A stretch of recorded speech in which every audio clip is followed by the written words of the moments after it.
A guten Erev Shabbos, Yeshiva families.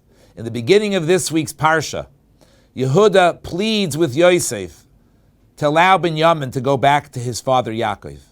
Yehuda says to Yosef, "Ve'ata kavoi el avdecha avi, if I come to your servant my father, v'anare nenu itanu, and Binyamin is not with me, v'nafshei kshura v'nafshei, in his own life, Yaakov's life is so tied up with Binyamin's life.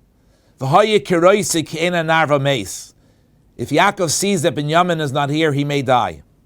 Says the Balaturim, there are 2 times in Torah where we find that word kishura, bound, tied, connected. One here, v'nafshei kshura b'nafshei, and another time in Mishlei where the pasuk talks about the fact that young people, iveles kshura b'leivnar, that folly is settled and bound sometimes in the heart of a lad.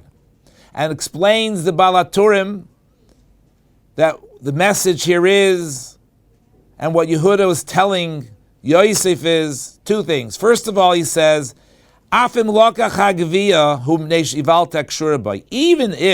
Binyamin actually stole the cup, recognize it's only because he's acting as children act.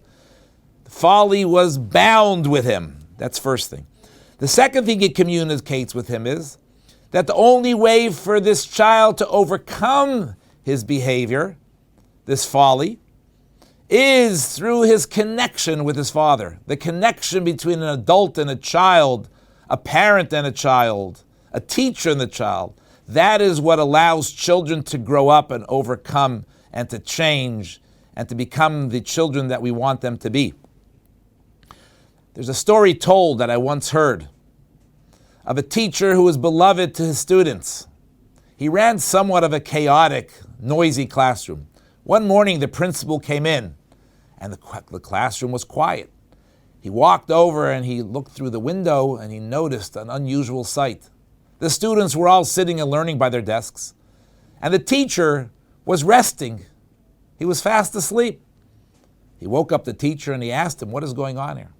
The teacher explained that the day before he had begun not to feel well, and he had told the children, his students, that he was not going to be there the next day, and instead a substitute would be there.